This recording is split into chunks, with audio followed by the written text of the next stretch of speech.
నమస్కారం. వాజీ ప్రేక్షకులకి స్వాగతం. ప్రతి ఆదివారం మీ వాజీ ఛానల్ అందిస్తున్న ఆరోగ్యమస్తు కార్యక్రమంలో ఈరోజు మన స్టూడియోలో ముఖ్య అతిథిగా డాక్టర్ ఎస్వి రమణ గారు, PG star hospital consultant general surgeon ఈరోజు మనకు స్టూడియోలో ఉన్నారు. కోవిడ్-19 మొదటి వేవ్ చూసాం, రెండో వేవ్ చూసాం, త్వరలో మూడో వేవ్ వస్తున్నదనేసి మనం చూస్తున్నాము. సో ఇప్పుడు ఈ ప్రభావం ఎలా ఉంటుంది, ఇప్పటివరకు జరిగిన పరిణామాల మీద, జరగబోయే పరిణామాల మీద సలహాలు సూచనల కోసం ఈరోజు మనం డాక్టర్ ఎస్వి రమణ గారితో ఈరోజు ఈ ఆరోగ్యమస్తు కార్యక్రమంలో పాల్గొంటున్నాం. ముందుగా మన అతిథికి స్వాగతం పలుకుదాం. నమస్కారం డాక్టర్ గారు. నమస్కారం అండి. వాజీ ప్రేక్షకులకు నమస్కారం అండి. మనం ఫస్ట్ వేవ్ అయిన తర్వాత ఒకసారి వాజీ ప్రేక్షకులకు అందరికీ కోవిడ్పై సలహాలు సూచనలు ఇచ్చాం. అలాగే పాస్ అయిన తర్వాత సెకండ్ వేవ్ అయిన తర్వాత వాటి తాలూకా అనుభవాలతోని థర్డ్ వేవ్కి ఎలాగ సంసిద్ధవుతున్న టైంలో ప్రజలకు ఉండే అనుమానాలు విరుద్ధ చేయడానికి వాజీ ఛానల్ వారు మంచి అవకాశాన్ని ఇచ్చారు. ప్రజలకు ఎవరికైనా ఎటువంటి సందేహాలు ఉన్నా అడగొచ్చండి. సరే, ఇప్పుడు అయితే ప్రేక్షకులు గమనించవలసింది ఏంటంటే, మీకు ఎవరికైనా ఎటువంటి సందేహాలు ఉన్నా మీరు ఫోన్ చేయాల్సిన ఫోన్ నెంబర్ 08922225678, 08922228484. దయచేసి మీరు ఫోన్ చేసేటప్పుడు మీ టీవీ యొక్క వాల్యూమ్ని మ్యూట్లో పెట్టి మీరు సందేహాలు నివృత్తి చేసుకోవచ్చు. ఓకే డాక్టర్ గారు, ఇంకా మన ఆరోగ్యమస్తు కార్యక్రమాన్ని ప్రారంభిద్దాం. కోవిడ్ ఇది చాలా క్యాన్సర్ కన్నా చాలా భయంకరంగా, క్యాన్సర్ అంటే డయాలసిస్ చేయడము 1 సంవత్సరం 2 సంవత్సరాలు దానికి టైం బాండ్ అనేది అయితే ఉండేది. క్యాన్సర్ అనగానే అది కూడా డేంజరస్ డిసీజెస్. బట్ దాన్ని కూడా మరిపించేసి ఈ కోవిడ్-19 అంత భయంకరంగా వ్యాప్తి చెందింది. గత సంవత్సరం నుంచి 2020 నవంబర్ నుంచి స్టార్ట్ అయింది, ఇప్పటికీ కంటిన్యూ అవుతున్నది. అంటే దశలుగా రూపాంతరం వస్తుంది. మనం కోవిడ్ ఫస్ట్ వేవ్ చూసాం, సెకండ్ వేవ్ చూసాం. సెకండ్ వేవ్లో చాలా మరణాలు అవి చూస్తున్నాము. ఇకపోతే థర్డ్ వేవ్ కూడా వస్తుంది. ఏంటి అసలు థర్డ్ వేవ్ అనేది ఉందా, అది వస్తుందా, మన ప్రేక్షకులకి మీరు ఒకసారి. కోవిడ్-19 అనేటువంటిది ఒక వైరస్ వ్యాధి. ఇది అంటువ్యాధి లాంటిది కాబట్టి ఒకరి నుంచి ఒకరికి సంక్రమిస్తుంది. కోవిడ్ వేవ్లో మనం 2020లో చూసాము. సెకండ్ వేవ్లో చాలా వరకునే మరణాలు ఎక్కువ సంభవించాయి. కాకపోతే చాలా వరకు కోవిడ్ సెకండ్ వేవ్లో మేము చూసిన అబ్జర్వేషన్ ఏంటంటే, కోవిడ్ వచ్చిన తర్వాత కొంతమంది రికవరీ అయ్యి చాలా వరకు రికవరీ స్టేజ్ అయిన తర్వాత కొంతకాలం పోయినాక చనిపోయిన కూడా ఉన్నారు. సో మీరు అడిగిన క్వశ్చన్ ఏంటంటే, థర్డ్ వేవ్ వస్తుందా రాదా, వస్తే ఎలా ఉంటుంది? అంటే వైరస్ తాలూకా గత అనుభవాలతో వైద్యపరంగా శాస్త్రవేత్తలు మనకి అందించిన నాలెడ్జ్ పరిజ్ఞానం ప్రకారంగా వైరస్ వ్యాధి, అందులో ఇలాంటి విషజ్వరాలు తర్వాత అంటువ్యాధి లాంటి వైరస్ జ్వరాలు వచ్చేటప్పుడు ఇది వేవ్స్ రూపంలో వస్తుంది. ఎందుకంటే వేవ్కి అది రూపాంతరం చెంది మానవునిపై చేరి ప్రభావం కలిగించి దుష్ప్రభావాలు కలిగించి జ్వరాలు అని తెప్పిస్తాయి, మరణాలు కూడా అప్పుడు సంభవిస్తాయి. సో ఈ వైరస్ రూపాంతరం చెందినప్పుడు first wave, second wave, third వేవ్గా రావడం సహజం. అయితే ఫస్ట్ వేవ్లో వైరస్ వచ్చినప్పుడు కొన్ని మరణాలు సంభవించాయి. అలాగే సెకండ్ వేవ్ వచ్చినప్పుడు కొన్ని తక్కువ మరణాలు సంభవించాయి. కోవిడ్ తర్వాత వచ్చిన పోస్ట్ కోవిడ్ కాంప్లికేషన్స్తో చాలా వరకు, అంటే మ్యోకార్మైకోసిస్, బ్లాక్ ఫంగస్, అదర్ డిసీజెస్, మందులు వాడడం వలన, వీక్నెస్ అవ్వడం వలన, రకరకాల కారణాల వలన పోస్ట్ కోవిడ్ మరణాలు కూడా కొన్ని సంభవించాయి. ఇకపోతే థర్డ్ వేవ్ వస్తుందా లేదా? థర్డ్ వేవ్ కూడా ఈ ప్రతి ఒక్క వైరస్కి వేవ్స్ పరంగా వస్తుంది. ఎందుకంటే అది రూపాంతరం చెందుతుంది. థర్డ్ వేవ్ రావడానికి అవకాశం ఉంది. కానీ తీవ్ర స్థాయిలో వస్తుందా రాదండి, శాస్త్రవేత్తల మనకిచ్చిన నాలెడ్జ్ ప్రకారంగా ఇంత తీవ్ర ప్రభావం కలిగించకపోవచ్చు. ఎందుకంటే ఇందులో 2 రకాలు ఉన్నాయి. ఒకటి, ఎంతవరకు ప్రభావం కలిగిస్తుంది, అంటే సీరియస్గా ఉంటుందా, డేంజరస్గా ఉంటుందా, చిన్నపిల్లలకే అటాక్ అవుద్దా. అంటే ఈ వైరస్ రూపాంతరం చెందిన తర్వాత ప్రజలందరికీ సంక్రమించే అవకాశం ఉంది. చిన్నపిల్లల్లో ముఖ్యంగా కనబడే అవకాశం ఉంది. ఎందుకంటే చాలా వరకు ఫస్ట్ వేవ్లో ప్రజలు ఒక 50%, సెకండ్ వేవ్లో కూడా చాలా వరకు 90% ప్రజలందరికీ ఈ వైరస్ సోకి వాళ్ళకి కొంతమంది రెసిస్టెన్స్ పవర్ ఉన్నోళ్ళు బాగా తట్టుకోగలిగారు. రెసిస్టెన్స్ పవర్ లేనోళ్ళు వ్యాధిగ్రస్తుని పడి ఇబ్బంది పడి మరణాలు సంభవించాయి. ఫస్ట్ వేవ్లో, సెకండ్ వేవ్లో ఎవరెవరికైతే వచ్చాయో న్యాచురల్ వైరస్ డిసీజ్ వలన వాళ్ళకు కొంత రెసిస్టెన్స్ పవర్ డెవలప్ అవుతుంది. బాగా డెవలప్ అవుంది అంటే చిన్నపిల్లల్లో. డాక్టర్ గారు ఇక్కడ మనకు ఒక సందేహం వస్తుంది మనకి ప్రేక్షకులు కూడాను. కోవిడ్ ప్రారంభం అయ్యే టైంలోని అది అసలు దానికి ఏంటి మెడిసిన్ తీసుకోవాలి, వ్యాక్సిన్ తీసుకోవాలి అనేది ఎవరికి తెలియదు చాలా రోజుల వరకు. కోవిడ్ మొదటి స్టేజ్లో ఉన్నప్పుడు 70 సంవత్సరాలు 80 సంవత్సరాల వాళ్ళే చనిపోయారు అన్నట్టుగా అక్కడక్కడ మరణాలు అనేది మనం చూసాము, పత్రికలో చూసాం, మీడియా అన్నింటిలో చూసాం.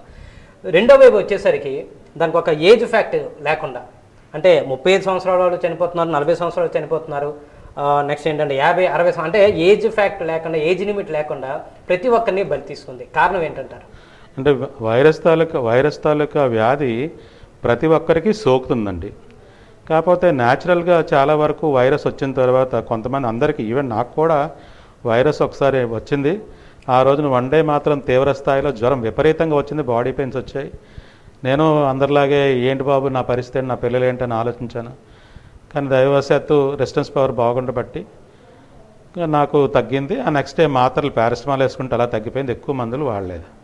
అయితే వైద్యం రకరకాలు అన్నారంటే ఇందులో ఇప్పుడు ప్రస్తావనకు చెప్పుకుంది ఏంటంటే ఫస్ట్ వేవ్లో నేను సర్వీస్ చేశాను. సెకండ్ వేవ్లో సర్వీస్ చేసేటప్పుడు చాలా వరకుని ఒక 10 to 20% మాత్రం ఎక్కువగా మందులు వాడడం వలన యూజువల్గా యువకుల్లో కానీ ఒక 35 to 45 ఏజ్లో ఉన్నవాళ్ళు ఈ మీడియా తాలూకా వీటిలో ఉన్న ప్రభావం వల్ల కానీ కొంతమంది ఎక్కువగా మందులు వాడడం వల్ల ఇబ్బందులు వచ్చి నా దగ్గరకు వచ్చిన వాళ్ళు చాలామంది ఉన్నారండి. ఇది వాస్తవం. చాలా వరకు నేను చెప్పదలుచుకుంది ప్రజలకి ఏంటంటే మన మీడియాలో వచ్చేవన్నీ పాటించుకుంటే మీడియాలో వచ్చే ఇంపార్టెంట్ పాటించాలి. మీడియాలో వచ్చేవి ప్రజలందరూ చెప్పేది, గవర్నమెంట్ చెప్పేది జాగ్రత్తలు తీసుకోమన్నారు. అంటే ఏంటి, సోషల్ డిస్టెన్స్ దానికి ఇంపార్టెన్స్ ఇవ్వండి, చేతులు కడుక్కోవడం దానికి ఇంపార్టెన్స్ ఇవ్వండి, మాస్క్ వేసుకోండి దానికి ఇంపార్టెన్స్ ఇవ్వండి. కానీ అనర్థాలు తెచ్చుకునేవి ఏంటంటే నేను చూసి నా అనుభవంతో చెప్పేది, సలహా ఇచ్చేది. ఆవిరి పట్టొద్దనలా, కానీ బయటికి ఎక్కడికైనా ప్రజల్లోకి వెళ్ళినప్పుడు, మార్కెట్లోకి వెళ్ళినప్పుడు మీరు అందరికీ ఎక్స్పోజ్ అయిన తర్వాత ఇంటికి వచ్చాక ఒకసారి ఆవిరి పెడితే క్లియర్ అవుతుంది, అంతవరకు వాస్తవం. కానీ ఆవిరి పట్టమని రోజు ఆవిరిలో ఉంటే ఆ ఊపిరితిత్తులు కదా, నీరు పట్టేసి ఇబ్బంది పడి హాస్పిటల్కి వచ్చారు. వాళ్ళు నిజంగా ఆయాసం వస్తాలకి, ఎందుకంటే ఊపిరితిత్తులు నిండా నీరు పెట్టేసింది. ఆ ఊపిరితిత్తులు కదా, రోజు ఉదయం మధ్యాహ్నం రాత్రి పడుకునేటప్పుడు కూడా ఎక్కువ ఆవిరి పట్టేయడం, అందులో వేపర్కి ఎక్కువ ఈ హీట్ రిటైనింగ్ కెపాసిటీ ఉంటుంది కాబట్టి దానివల్ల ఈ రెస్పిరేటరీ ట్రాక్ట్ తాలూకా పై పొర బాగా దెబ్బతిని తద్వారా వేరే రకాల బ్యాక్టీరియల్ ఇన్ఫెక్షన్స్ వచ్చి ఇబ్బంది పడిన వాళ్ళు చాలామంది ఉన్నారు. అంటే అతి జాగ్రత్త కొద్దీ, తెలియకో తెలుసో భయం కొద్దీ చేసేది కొన్ని ఉన్నాయి కాబట్టి అలాంటివి కొంతవరకు వచ్చారు. బట్ వాళ్ళు మరణాలు సంబంధించలేదు కానీ ఇబ్బందులు పడ్డారు. సో అలాంటివి ఇంపార్టెంట్ వాటికి ఫస్ట్ ప్రయారిటీ ఇవ్వండి, తక్కువ ఉన్న వాటికి జాగ్రత్త తీసుకోండి. బయటికి వెళ్ళి కూరగాయల మార్కెట్లోకి వెళ్ళి 10 మందికి ఎక్స్పోజ్ అయిన తర్వాత ఆ ఎక్స్పోజర్కి కూడా కొంత టైం ఉంటుంది. మినిమం 15 to 20 minutes వరకు ఎక్స్పోజ్ అయితే పర్వాలేదు. అంతకన్నా ఎక్కువ అయితే అక్కడ ఎవరైనా కోవిడ్ పేషెంట్ ఉంటే వాళ్ళది మీకు రావడానికి అవకాశం ఉంటుంది. అంతేగాని 10 minutes 15 minutes ఉంటే అయిపోద్ది. కానీ బయట మార్కెట్లోకి వెళ్ళాక ఎక్కువ మందికి ఎక్స్పోజ్ అయిన తర్వాత ఇంటికి వచ్చాక చేతులు కడుక్కోవడం, ఒకవేళ ఆవిరి పడడం ఇబ్బంది ఉంటే ఆవిరి పడడం చేస్తూ ఒక 2 minutes అంతే, ఎక్కువ వేడితో కాకుండా తక్కువ స్థాయిలో ఆవిరి పట్టి అక్కడితో ఆపేయాలి. అంతేగాని ఉదయం మధ్యాహ్నం రాత్రి ఇలా చేసి ఇబ్బందులు పడడం చాలామంది ఉన్నారు. అది కాకుండా ఎక్కువ హీట్ తీసుకుంటే ఇబ్బందులు పడ్డారు. అలాగే ఇప్పుడు ఇంకొక జాగ్రత్త కూడా చెప్తున్నాను, నేను చూశాను కాబట్టి చెప్తున్నాను. యూజువల్గా కోవిడ్ అంటే ఒక ప్రోటోకాల్, అంటే ఒక మంచి ప్రోటోకాల్ ఉంది, దాన్ని చాలామంది ప్రచారంలో తీసుకురాలేదు, తెలియదు కాబట్టి నేను చెప్తున్నాను. కోవిడ్ వైరస్ డిసీజ్ వచ్చిందా లేదా పరీక్ష చేయాలి, వచ్చింది అంటే యాంటీవైరల్ డ్రగ్ యూస్ చేయాలి. చాలామంది ఒక ప్రోటోకాల్లాగా ఇచ్చారనుకోండి, రకరకాలు ఉన్నాయి, కానీ నేను నన్ను క్రిటిసైజ్ చేయను. బట్ నేను ఇచ్చే సలహా ఏంటంటే ఒక వైరస్ డిసీజు ఉందా లేదా టెస్ట్ చేస్తే తెలుస్తుంది, ఉంటే ఏంటి లేకపోతే ఏంటి. ఉంటే యాంటీవైరల్ డ్రగ్ యూస్ చేయాలి, ఉన్నాయి లేకపోయినా కోవిడ్ పాజిటివ్ వచ్చిన వెంటనే ఒక కిట్ ఇచ్చేసేవాళ్ళు. ఏంటి, డాక్సైక్లిన్, ఎజిథ్రోమైసిన్, విటమిన్ సి, ఇవన్నీ. విటమిన్ సి అంత రెడ్యూసింగ్ సబ్స్టెన్స్, అంటే అది ఒక రెడ్యూసింగ్ సబ్స్టెన్స్ చాలా ఇది ఉంటాయి. అలాగే ఒక విటమిన్ సియే కాదు, 2 రకాల విటమిన్ సిలు, బి కాంప్లెక్స్లు 2 రకాలు, జింకు, కాల్షియం, మెగ్నీషియం, ఇంకా రకరకాల అన్నమాట. ఇవన్నీ కలిపి పర్లేదు. డోలో 650 ఒకటే జ్వరం వస్తే ఏమన్నారు తప్ప, లేనప్పుడు చాలా వరకు ఒక కోవిడ్ సమాజంలో అందరికీ వైరస్ సోకింది, సోకకుండా ఎవరు లేరు. వచ్చింది చాలా మంది 80%లో వచ్చినట్టుగా వచ్చి పెద్ద గుణాలు ఏమి చూపించుకుంటే వెళ్ళిపోద్ది. ఒక ఇబ్బంది పడిన వాళ్ళు చాలామంది అంటే ఒక 20% 30% ఉన్నారనుకోండి, వాళ్ళకి లక్షణాలు ఉన్నప్పుడు జాగ్రత్త పడమన్నారు. అంతేగాని చాలామంది అనర్థాలు ఎక్కువగా చేయడం వల్ల అనర్థాలతో ఏంటి వచ్చారంటే, నేను చూశాను నా అనుభవంతో, నేను డాక్టర్గా చూశాను, డాక్సైక్లిన్ ఖాళీ కడుపు తీసుకుంటే విపరీతమైన ఈసోఫేజైటిస్ వచ్చి చాలామంది బాధపడుతూ వచ్చిన వాళ్ళందరికీ ఉన్నారు. ఎజిత్రోమైసిన్ నేను వేసుకున్నాను, నీరసం వచ్చేస్తుంది, కాళ్ళు చేతులు వణుకు వచ్చేస్తుంది తినకపోతే. ఈ రెండూ కలిపి పవర్ఫుల్ డోసు. ఇవి యూజువల్గా యాంటీ బ్యాక్టీరియల్స్. బ్యాక్టీరియల్ డిసీజ్ చాలా వరకు పనిచేస్తుంది. కొంతవరకు ఏదో కొంచెం పూర్తిగా ఇది లేదు, కానీ యాంటీ బ్యాక్టీరియల్ మందు యాంటీవైరల్ యూజ్ చేయడం వల్ల వాటి వల్ల వచ్చే సైడ్ ఎఫెక్ట్స్ చాలామంది గ్యాస్ట్రైటిస్, వాంతులు విరోతులతో వచ్చారు. నేను ఏంటంటే వైద్యులు సలహా తీసుకోవాలి, ఎంతవరకు అంత ఆలోచించాలి. జ్వరం వస్తే పారాసిటమాల్ వేయండి. తర్వాత స్టేట్ గవర్నమెంట్ ఒక కిట్ ఇచ్చింది, అందులో అంత లేవు, కాకపోతే తక్కువ స్థాయిలో ఉన్నాయి. అంటే పారాసిటమాల్ కానీ వేరే కిట్ ఇచ్చారు. సో అఫిషియల్గా కొంతవరకు ఇచ్చే పర్లేదు, బట్ బయట ప్రచారంలో వచ్చిన మాత్రం ఇవన్నీ కలిపి ఒక 15-20 మాత్రలు ఉదయం, మధ్యాహ్నం 20 మాత్రలు, రాత్రి 20 మాత్రలు మింగితే వాటి వల్ల వచ్చే సైడ్ ఎఫెక్ట్స్ వల్ల చాలా మంది ఇబ్బంది పడ్డారు. అంటే మన బాడీ అన్ని టాబ్లెట్స్ ని యాక్సెప్ట్ చేయగలిగే క్యాపబిలిటీ, ఇమ్యూనిటీ పవర్ మన బాడీలో ఉండాలి. రెసిస్టెన్స్ పవర్ కాదు, అంత ఒక్కసారి వేసుకోవడం వలన స్టమక్ అప్సెట్ అయిపోయి ఇబ్బందులు పడ్డారు తప్ప కానీ దానివల్ల ప్రయోజనం కంటే నష్టం జరిగింది. భయంతో వేసుకున్నారు, అంత అవసరం లేదు. నేను అంటుంది ఏంటంటే, భయం వచ్చినప్పుడు వైద్యులను సంప్రదించండి, కన్సల్ట్ చేయండి, కరెక్ట్గా పరీక్ష చేయించుకోండి, ఉందా లేదో చూసుకోండి. ఉంటే యాంటీవైరల్ డ్రగ్స్ ఉన్నాయి, ఫ్యాబిఫ్లూ అని ఒక మాత్రలు ఉన్నాయి, రకరకాల మాత్రలు ఉన్నాయి యాంటీవైరల్ డ్రగ్స్. అవి లిమిటెడ్ మోతాదులో వాడుకుంటే చాలామంది బాగుపడ్డారు. అంతేగాని డాక్సైక్లిన్ అంటే డాక్సైక్లిన్తో మేము చూసిన కాంప్లికేషన్స్ అంటే, తెలుసో తెలియకో ఎంటీ స్టమక్తో డాక్సైక్లిన్ వేసుకున్నప్పుడు కొంతమంది ఫుడ్ తర్వాత వేసుకున్నా సరే చాలామంది దానివల్ల రియాక్షన్లు, కొంతమంది ఇబ్బందులు, సైడ్ ఎఫెక్ట్లు పడే ఉన్నాయి. ఏంటంటే ఎక్కువ డోస్ అవ్వడం వల్ల కొంచెం ఇబ్బందులు వస్తాయి. అందులో ఎజిత్రోమైసిన్, డాక్సైక్లిన్ కలిపితే మాత్రం 2 యాంటీబయాటిక్ కలిపి మాత్రం గ్యాస్ట్రైటిస్ తప్పనిసరి డెవలప్ అవుతుంది. కాబట్టి అవసరం మేరకే వాడాలి. సో అది వైద్యం సంప్రదించే వాడాలి. అలాగా చేయకపోవడం వల్ల చాలా ఇబ్బందులు పడ్డారు. అలాంటి వాళ్ళని చూశాను నేను, కాబట్టి చెప్తున్నాను. అయితే డాక్టర్ గారు ఇక్కడ ఒక సందేహం కూడా వస్తుంది. ఎందుకంటే చాలామంది వైరస్ రాకపోయినా సరే ఈ కోర్సు వాడేసుకుంటే రాదు అన్న ట్రాన్స్లో కూడా మెడిసిన్స్ వాడిన వారు కూడా చాలా మంది ఉన్నారు. మనం విద్యుత్తో ఆలోచించాలి. ఏంటంటే రాకుండా ఉండడానికి బోల్డెన్ మార్గాలు ఉన్నాయి. చేతులు కడుక్కోవడం, శానిటైజ్ చేసుకోవడం, మాస్క్ వేసుకోవడం, ఇవన్నీ ఉన్నాయి. అవి అసలైనవి. అవి మానేసి మీకు ఇవన్నీ ఎవరు చేయమన్నారు? ఆలోచించండి. అంతవరకు ఎంతవరకు మనం విజ్ఞతగా మనం ఆలోచించవలసిందంటే, మెయిన్ చెప్తున్న SMS, తర్వాత కొత్తగా వచ్చింది వ్యాక్సినేషన్, ఈ 4 కూడా. ఈ 4 పాటిస్తే తప్పనిసరిగా దీని నుంచి మనం జయించవచ్చు. హలో హలో హలో నమస్తే అండి.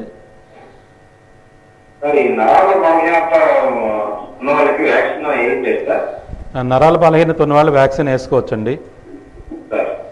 ఎందుకంటే ఇవి చెప్తాను వినండి. ఇది లైవ్ వ్యాక్సిన్లో 2 రకాలు ఉంటాయి. లైవ్ వ్యాక్సిన్, పోలియో వ్యాక్సిన్ అనేటువంటిది, oral polio vaccine, live vaccine. ఇది లైవ్ వ్యాక్సిన్ కాదు కాబట్టి నరాల బలహీనత ఉన్న వాళ్ళు వేసుకోవచ్చు, అందరూ వేసుకోవచ్చు. వ్యాక్సిన్ సేఫ్ అండి. Thank you. సో మనం నెక్స్ట్ అయితే డాక్టర్ గారు, ఇప్పుడు మొదటి దశ పూర్తి అయిపోయింది COVID-19. రెండో దశ కూడా పూర్తి కావస్తున్నది. ఎందుకంటే థర్డ్ వేవ్ వస్తుంది అనే ప్రచారం అయితే సాగుతుంది. కాబట్టి అంటే మొదటి దశ కన్నా రెండో దశ చాలా గట్టిగా ఉందంటారా, చాలా హెవీగా ఉందంటారా వైరస్ యొక్క ప్రభావం? మొదటి దశలో అందరికీ వ్యాప్తి చెందినప్పుడు జబ్బులతో, అదర్ కాంప్లికేషన్స్తో, అంటే కిడ్నీ జబ్బులు, క్యాన్సర్ జబ్బులతో ఇబ్బంది పడుతున్న వాళ్ళు, దీర్ఘకాలిక వ్యాధులతో ఇబ్బంది పడుతున్న వాళ్ళు సఫర్ అయ్యారు. వాళ్ళ రెసిస్టెన్స్ పవర్ బాగాలేనప్పుడు వైరస్ తాలూకా ప్రభావం ఎక్కువ ఉండి వాళ్ళు చనిపోవడానికి గురయ్యాయి. అది ఫస్ట్ ఫేజ్లో. సెకండ్ ఫేజ్లో కొంత యువత కూడా ఎఫెక్ట్ అయింది, కానీ చాలా వరకు 99% బాగా సేవ్ అయ్యారు. ఒక 1 or 2% మాత్రం డెఫినెట్గా ఇబ్బంది పడ్డారు, మరణాలు సంభవించాయి. తర్వాత ఈ సెకండ్ వేవ్ ఫస్ట్ వేవ్కి ఏం తేడా అంటే, ఫస్ట్ వేవ్లో ఒక రకమైనటువంటి వైరస్ అది రూపాంతరించి సెకండ్ వేవ్ కింద మారింది. తర్వాత దాని తాలూకు ఉధృతి తగ్గిపోయింది కాబట్టి సెకండ్ వేవ్ అయిపోయినట్టుగా గుర్తిస్తున్నాం. ఎందుకంటే ఇన్నాళ్ళు రోజుకి హాస్పిటల్లోకి 200 మంది, ఒక హాస్పిటల్ మా PG Star హాస్పిటల్ అయితే రోజుకి 200 మంది లెక్కన ఓపీ చూసేవాళ్ళం. అందులో జ్వరం వచ్చిన వాళ్ళు కొంత 150 to 160 వరకు ఉండేవాళ్ళు. ఇప్పుడు మహా అయితే జ్వరం వచ్చిన వాళ్ళు 2-3 కంటే ఎక్కువ రావట్లేదు. సో బాగా దాని తాలూకా అంటే మనం యూజువల్గా ఈ కోవిడ్ తాలూకా లక్షణాలు కానీ ఇవన్నీ ఎలా వస్తాయంటే, ఫీవర్ తాలూకా ఎక్కువ కేసులు వస్తుంటే మనం ముందుగా జాగ్రత్త పడాలి. లాస్ట్ టైం ఫీవర్ తాలూకా కేసులు ఎక్కువ వచ్చేటప్పుడు ప్రభుత్వం ముందుగా మా దగ్గర నుంచి ఇన్ఫర్మేషన్ తీసుకొని కోవిడ్ తాలూకా జాగ్రత్తలను తీసుకొని హాస్పిటల్స్ తీసుకోవడం, బెడ్స్ అలాట్ చేయడం ఇవన్నీ చేశారు. సార్ మరో కాల్ డ్రైవర్ లైన్ ఉన్నారు. హలో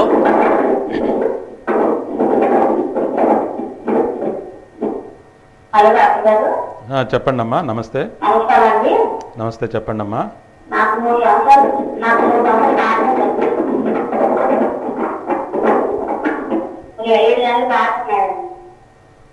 నేను వ్యాక్సిన్ వేయించుకోవచ్చు లేదా దీని డౌట్. అమ్మ మళ్ళీ మీ ప్రశ్న అడగండి అమ్మా. మీ టీవీ వాల్యూమ్ తగ్గించండి, మళ్ళీ మీ ప్రశ్న వేయండి. మళ్ళీ మీ ప్రశ్న అడగండి.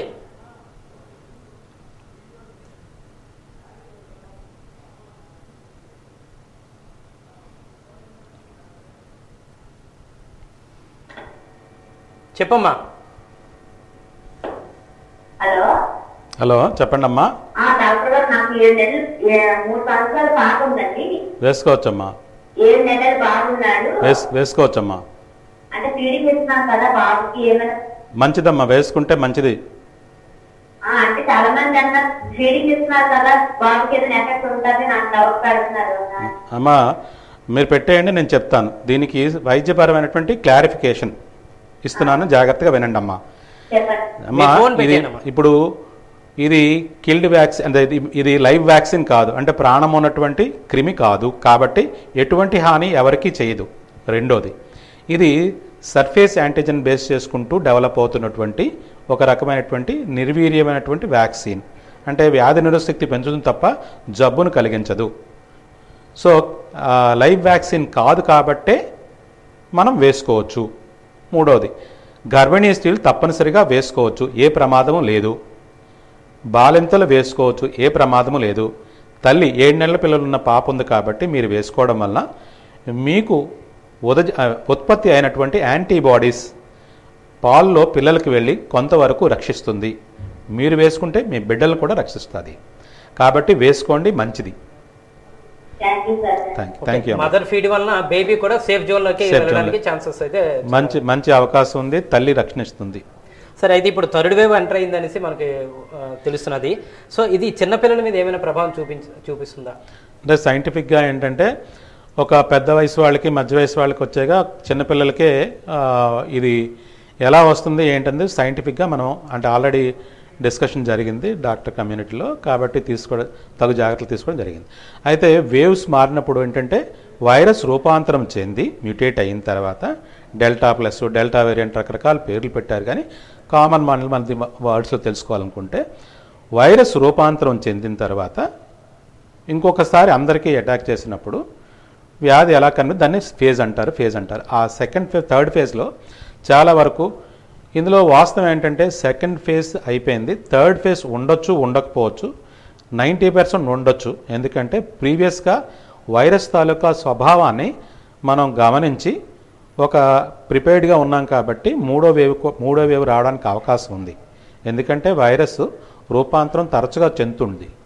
ఇందులో ఒక మంచి పాజిటివ్ పాయింట్స్ ఏంటంటే రూపాంతరం చెందిన తర్వాత అది శక్తిని కోల్పోతుంది తప్ప మరింత పవర్ఫుల్ అయిపోద్దా అనుకోవట్లేదు. ఎందుకంటే ఇది రూపాంతరం చెందిన తర్వాత శక్తి అంటే 1000 చేతులు 1000 ఏనుగుల బలం వచ్చేది. అది రూపాంతరం చెంది మన అటాక్ చేయడానికి మన మీద వాలి మన దగ్గర ఉన్న ఆహారం తీసుకొని పిల్లలు పెట్టేసి వృద్ధి చెందడమే ఇన్ఫెక్షను. అది మన మీద అందుకు డిపెండ్ అవుతుంది. అంతేగాని యుద్ధం చేయడానికి గట్ర కాదు. ఇది రూపాంతరం చెందినప్పుడు ఎందుకు దాని తాలూకా పవర్ తగ్గుతుందని నేను శాస్త్రవేత్తలు ఎందుకన్నారంటే రూపాంతరం చెందినప్పుడు దాని తాలూకా పవర్ ఎందుకు తగ్గుతుందంటే హ్యూమన్ బాడీ కూడా అందరి బాడీ ఇమ్యూనిటీ సిస్టమ్ గమనించి దాని తగ్గట్టుగా యాంటీబాడీస్ని రెడీ చేస్తుంది. కాబట్టి దాని తాలూకా విరులెన్స్ తగ్గడానికి అవకాశం ఉంది. సార్ కాల్ డ్రైవర్ వచ్చారన్నమాట, చెప్పండి. హలో, మీరు హలో హలో చెప్పండి. నమస్తే అండి. నమస్తే డాక్టర్ గారు, గుడ్ ఈవినింగ్ అండి. Good evening. చిన్నపిల్లలకి స్టార్టింగ్ వస్తుందని అంటున్నారు సార్, దాని మీద ఏంటమ్మా మళ్ళీ వేయండి ప్రశ్న. మీరు పెట్టేయండి, నేను చెప్తానండి. నాకు అర్థం.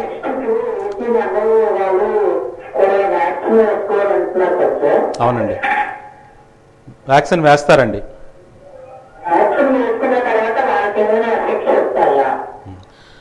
అదే వ్యాక్సిన్ వేసుకోవడం మంచిదండి. పిల్లలకు కూడా వేస్తారు, చిన్న పిల్లలకు కూడా వేస్తారండి. త్వరలో వస్తుందండి.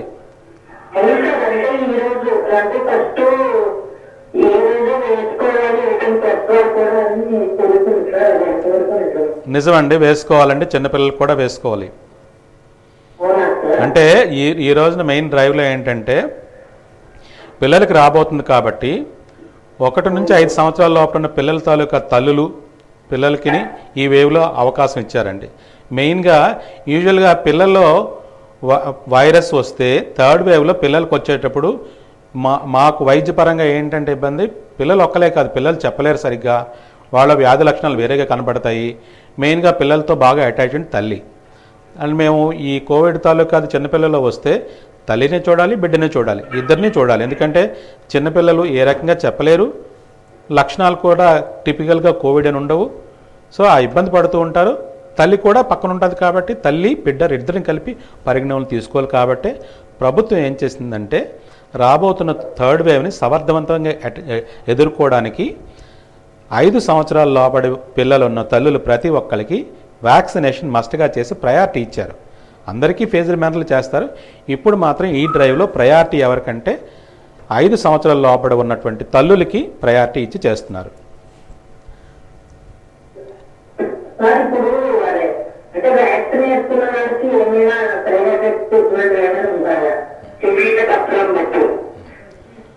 తర్వాత మీకు ఇందాక చెప్పాను కదండి, వ్యాక్సిన్ లైవ్ వ్యాక్సిన్ కాదు కాబట్టి మీకు ఏ సైడ్ ఎఫెక్ట్లు వైరస్ పరంగా ఉండవు. అయితే ఒకటి, ఈ వ్యాక్సిన్ అనేటువంటిది బయట నుంచి వచ్చిన ధాతువు కాబట్టి బాడీలోకి వెళ్ళినప్పుడు అందరికీ కాకపోయినా ఒక 0.1% పర్సన్స్కి కొంతమంది తక్కువ స్థాయిలో రియాక్ట్ అవుతారు, కొంతమంది ఎక్కువ స్థాయిలో రియాక్ట్ అవుతారు. అలాగ చిన్న చిన్న ఇబ్బందులే ఉంటాయి తప్ప కానీ పెద్ద ఇబ్బందులు ఉండవు. కాబట్టి వ్యాక్సిన్ వేసుకోవచ్చు. చెప్పండి.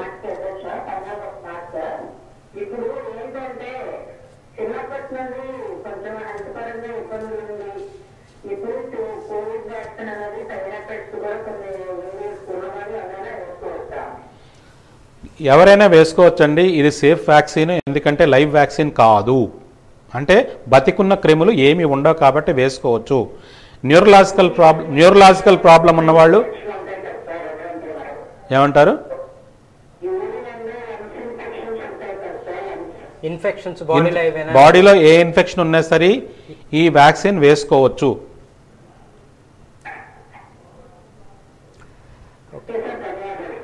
థ్యాంక్ యూ అండి. అయితే డాక్టర్ గారు చాలా మందికి సందేహాలు వస్తుంటాయి, కొంతమందికి రావచ్చు రాకపోవచ్చు. ఇప్పుడు ఈ వ్యాక్సిన్ ప్రక్రియలో ఆలోచిస్తే మొదట 50 సంవత్సరాల పై వాళ్ళకి, తర్వాత 45 నుంచి 50, తర్వాత 20 నుంచి 20, ఇలాగా ఒక సెర్టన్ ఏజ్ లిమిట్ గవర్నమెంట్ ప్రిస్క్రైబ్ చేసింది ఇలా వేయాలనేసి. బట్ వేసే అందరికీ కూడా ఆ వ్యాక్సిన్ పవర్ ఒకటేనంటారా? అంటే ఏజ్ ఫ్యాక్ట్ బట్టి ఆ వ్యాక్సిన్ తాలూకా పవర్ పెంచడం కానీ తగ్గడం కానీ ఏమైనా ఉంటుందంటారా? లేదండి, అందరికీ ఒకే మోతాదు ఉంటుంది. ఒకే రకం వ్యాక్సిన్ కోవిషీల్డ్, కోవాక్సిన్ ఇవన్నీ ఉన్నాయి. కాకపోతే ఫస్ట్ డోస్ వేసుకోవాలి, అదే సెకండ్ డోస్ కూడా అదే వేసుకోవాలని ఉంది. అయితే ప్రయారిటైజ్ ఎందుకు చేశారంటే ఒక్కసారి మాస్ వ్యాక్సినేషన్కి చాలా వరకు యంత్రాంగం కావాలి, వ్యాక్సిన్ కావాలి, ఇవన్నీ కావాలి కాబట్టి ప్రయారిటైజ్ చేసి ఒక్కొక్కరికి వేసుకొని వస్తున్నారు. ప్రభుత్వం తప్పనిసరిగా ప్రజలందరికీ వ్యాక్సిన్ అందిస్తుంది, ఒకరోజు కాకపోతే ఒకరోజు. కాకపోతే ప్రయారిటీ ఎందుకు ఇస్తున్నారంటే ఫర్ ఎగ్జాంపుల్ ఇప్పుడు తల్లులకని ఎందుకన్నారంటే రాబోతున్న 3rd వేవ్లో గణాంకాల ప్రకారంగా పిల్లలు ఎఫెక్ట్ అయ్యే అవకాశం ఉంది. పిల్లలకి అంత వేరంగా ఎందుకు రాదు అంటే మనకి బాడీ తాలూకా సిస్టంలో చాలా వరకు వైరస్ ఊపిరితిత్తుల ద్వారా వెళ్తుంది. ఊపిరితిత్తుల ద్వారా వెళ్ళేటప్పుడు పిల్లల్లో డెవలప్ అయిన పిల్లల్లో వాళ్ళకి రిసెప్టార్స్ తక్కువ ఉంటాయి. పెద్దవాళ్ళలో బాగా ఎదిగిన వాళ్ళలో రిసెప్టార్స్ ఎక్కువ ఉంటాయి కాబట్టి వైరస్ అటాక్ చేసే అవకాశం ఉంది. పిల్లల్లో తక్కువ స్థాయిలో అటాక్ అవుతుంది, ఎందుకంటే వాళ్ళతో రిసెప్టర్ పూర్తిగా డెవలప్ అవ్వ ఇంకా.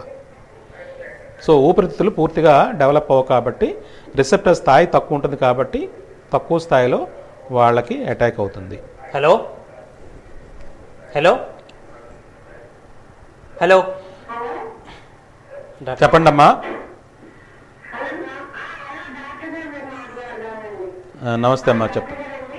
చెప్పండి అమ్మా. స్టంట్ నాకు 6 పాయింట్లు ఉందండి బ్లడ్. 6 పాయింట్స్ బ్లడ్ ఉంది. యాక్షన్ వేయించుకోవచ్చా వేయించుకోకూడదనేసి అనుకుంటున్నాను. అమ్మ స్టంట్ వేసుకున్న వాళ్ళు 6% హీమోగ్లోబిన్ ఉన్న వాళ్ళు వేసుకోవచ్చమ్మా, మీరు వేసుకోవచ్చమ్మా. హీమోగ్లోబిన్ 6% ఉంది కాబట్టి వేసుకోవచ్చమ్మా, పర్వాలేదు. సార్ అయితే డాక్టర్ గారు ఇప్పుడు మనం ఏజ్ ఫ్యాక్ట్ కోసం మాట్లాడుకున్నాం. అట్ ద సేమ్ టైం అంటే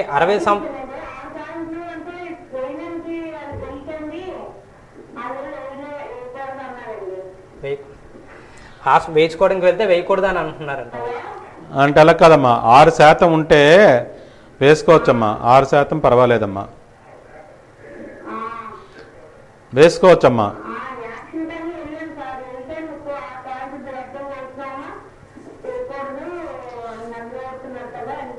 పోన్లే అమ్మా, మంచిదేనమ్మా, చెప్తాను వినండి. వాళ్ళు మీకు ఏం సలహా ఇచ్చారంటే బాగా ఇంప్రూవ్ అయిన తర్వాత రమ్మన్నారు, కానీ పద్ధతి ప్రకారంగా వ్యాక్సిన్ వేసుకోవడానికి 6% హిమోగ్లోబిన్ ఉండే వేసుకోవచ్చమ్మా, కాకపోతే మీకు ఇంప్రూవ్ అయిన తర్వాత వేసుకోమన్నారు.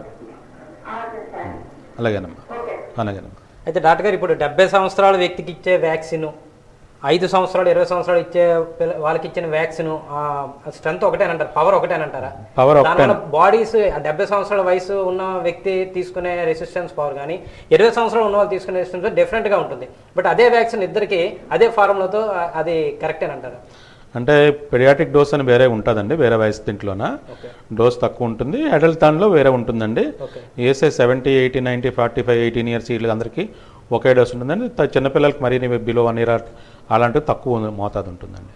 అయితే డాక్టర్ గారు ఇప్పుడు ఈ థర్డ్ వేవ్ ఏదైతే వస్తుందని ఎక్స్పెక్ట్ చేస్తున్నారు అందరూ, already first wave second wave అయిపోయాక బ్లాక్ ఫంగస్ అనే వర్డ్ అయితే మనకి బాగా వింటున్నాము. సో ఈ బ్లాక్ ఫంగస్ ఈ థర్డ్ ఫేజ్ ఒకటా కాదా?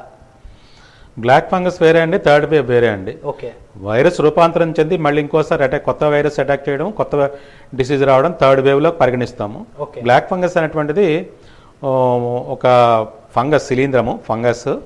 అది యూజువల్గా డస్ట్ ఎక్కువ ఉన్న మనం యూజువల్గా బయట మనకి చాలా వరకు డస్ట్లో నుంచి ఎక్స్పోజర్ మనకు బ్లాక్ ఫంగస్ వస్తుంది. సో బ్లాక్ ఫంగస్ ఎప్పుడు వచ్చిందంటే కోవిడ్ సెకండ్ ఫేజ్లో చాలా వరకు స్టీరాయిడ్స్ ఎక్కువ వాడడం వల్ల వేరే కారణాల వల్ల బ్లాక్ ఫంగస్ సోకిన తర్వాత సరైన టైంలో వైద్యం చేసుకోకపోవడం వల్ల ఇబ్బందులు కలిగించి ప్రాణాంతకంగా మారింది. కానీ ఇప్పుడు ఆ వైరస్ స్టీరాయిడ్ తాలూకా వాడకం తగ్గి యాంటీవైరల్ డ్రగ్స్ యూజ్ చేసేసరికి కొంతవరకు దాని తాలూకా ప్రభావం తగ్గింది. మ్యూకార్మైకోసిస్ బ్లాక్ ఫంగస్ తగ్గిందండి. కాలర్ ఎవరు లైన్లో ఉన్నారు? హలో హలో చెప్పండి, నమస్తే చెప్పండి. Good evening.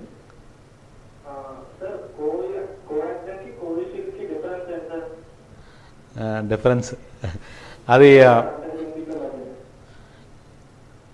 Covishield Covaxin preparation different అండి. కాబట్టి ఫస్ట్ రెండు సర్ఫేస్ యాంటీజన్ అండి, మ్యానుఫ్యాక్చరింగ్ డిఫరెంట్. బట్ అంటే యాంటీజన్ డిఫరెంట్ అవుతుందండి. సర్ఫేస్ ఇది లైవ్ వ్యాక్సిన్ కాదండి. లైవ్ అటెన్యూటెడ్ వ్యాక్సిన్స్ అయితే వేరేగా ఉంటాయండి. ఇవన్నీ సర్ఫేస్ వ్యాక్సిన్స్ అండి. సర్ఫేస్ వ్యాక్సిన్స్ యాంటీజన్ సపరేట్గా ఉంటుంది. సో అంటే పేర్లు వేరు కానీ పర్పస్ ఒకటే. అంటే చెప్పాలంటే దాని మూలం యాంటీజన్ అంటే సర్ఫేస్ తాలూకా యాంటీజన్లో ఒక భాగం తీసుకుని దాన్ని డెవలప్ చేస్తారు. దాని మూలం వేరే ఉంటుంది, దీని మూలం వేరే ఉంటుంది. ఓకే, సో ఈ మూలం వల్లనే అనుకుంటాను. ఎందుకంటే చాలామంది ఈ మధ్య వింటున్నాం మేము, కోవిషీల్డ్ వేసుకున్న వారు మాత్రమే అబ్రాడ్ వెళ్ళడానికి ఛాన్సెస్ ఉన్నాయి. అంటే ఇండియా నుంచి ఎవరైనా అబ్రాడ్ వెళ్ళాలన్నా, విదేశాలు వెళ్ళాలన్నా సరే కోవాక్సిన్ వేసుకున్న వాళ్ళని యాక్సెప్ట్ చేయరనేసి కోవిషీల్డ్ వేసుకున్న వాళ్ళు మాత్రమే వాళ్ళు అక్కడికి రావాలని అంటున్నారు. కారణం ఏంటంటారు? అంటే వ్యాక్సిన్ తాలూకా ప్రొటెక్షన్ ఏ స్థాయిలో ఉంటుంది, లాంగివిటీ గురించి, దాని తాలూకా సమర్థవంతత గురించి క్లినికల్ ట్రయల్స్లో పూర్తిగా డేటా ఉన్నప్పుడు దాన్ని నమ్ముతున్నారు.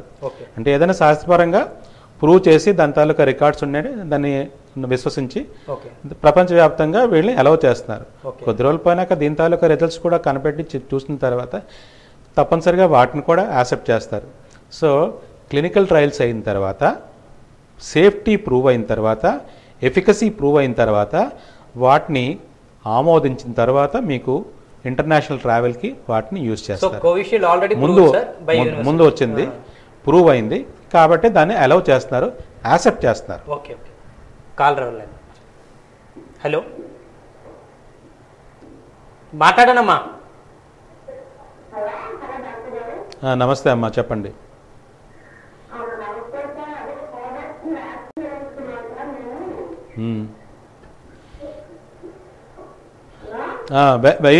ఎంత ఏజ్ అమ్మా?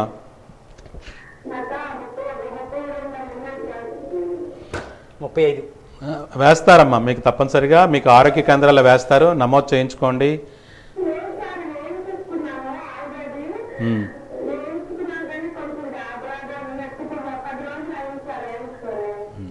అమ్మ, వాస్తవం ఏంటంటే చాలామంది వేసుకున్న వాళ్ళు చాలామందికి మాత్రం ఇబ్బందులు అయితే వచ్చాయమ్మా.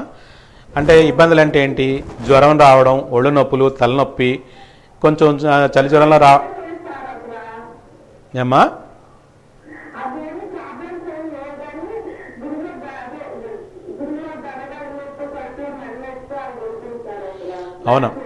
అవునమ్మా, వ్యాక్సిన్ వేసుకున్నాక వారం నుంచి 10 రోజుల వరకు ఇబ్బందులు చిన్న చిన్నవి వస్తాయమ్మా, అవి తాత్కాలికమే తగ్గిపోతాయమ్మా. మీరు మరీ ఎక్కువ వదంటే మాత్రం డాక్టర్ని సంప్రదించండి. కానీ యూజువల్గా ఏంటంటే వ్యాక్సిన్ వేసుకున్నాక ఫీవర్ రావడం అనేటువంటిది మంచి సుఖం. ఎందుకంటే బాడీ తాలూకా రెసిస్టెన్స్ పవర్, ఇమ్యూనిటీ గుర్తించి ఇమ్యూనిటీని డెవలప్ చేస్తుంది. మీకు రక్షణ కవచాన్ని సమర్థవంతంగా ఎఫెక్టివ్గా పనిచేయించడానికి వ్యాక్సిన్ పనిచేస్తుందానికి ఇవన్నీ అనమాట. అలాంటప్పుడు చిన్న చిన్న ఇబ్బందులు రావడం సహజం. ఎక్కువ అయితే మాత్రం మీ ఫ్యామిలీ డాక్టర్ని మీరు కన్సల్ట్ చేయండి అమ్మా. తప్పనిసరిగా చిన్న చిన్న వైద్యం చేస్తే తగ్గిపోతుంది.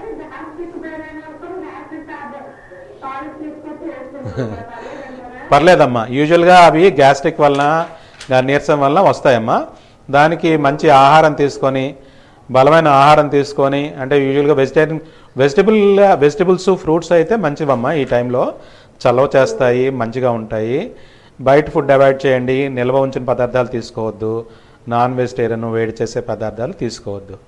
తేలిక కరిగే పదార్థం తీసుకొని వ్యాయామం చేసి, కొంచెం ఇంట్లో వ్యాయామం చేసి, బ్రీదింగ్ ఎక్సర్సైజ్, ప్రాణాయామం, మీకు యూట్యూబ్లో గట్రా రకరకాల క్లాసులు ఉంటాయమ్మా. ప్రాణాయామం చేస్తే మీకు తప్పనిసరిగా తగ్గిపోతుంది, గాబరా తగ్గిపోతుంది. Time will solve every problem. Me problem ప్రతి ఒక్కటి కొద్ది రోజులు సాల్వ్ అయిపోద్దమ్మా. నమస్తే అమ్మా. సో డాక్టర్ గారు, మీరు చెప్పిన మాటల ప్రకారం ఓవరాల్ యూనివర్సల్గా కోవిషీల్డ్ ముందంజలో ఉంది. అంటే ప్రూవెన్, యూనివర్సల్గా proven, time tested and proven, అథెంటికేటెడ్గా మనం వేసుకోవచ్చు. సో చూస్తున్నారు కదా, వాద్య ఛానల్ నిర్వహిస్తున్న ఆరోగ్యమస్తు కార్యక్రమం. మీరు ఫోన్ చేయాల్సిన ఫోన్ నెంబర్ 08922225678, 08922228484. దయచేసి మీరు ఫోన్ చేసి డాక్టర్ గారితో మాట్లాడాలి, మీ సందేహం నివృత్తి చేసుకుందాం అనుకునేటప్పుడు మీ టీవీ యొక్క వాల్యూమ్ని టోటల్గా మ్యూట్లో పెట్టి మీ యొక్క ప్రశ్నని డాక్టర్ గారిని అడిగితే క్లారిటీగా సమాధానం ఇవ్వగలరు. ఇప్పుడు ఈ ఆరోగ్యమస్తు కార్యక్రమంలో చిన్న విరామం.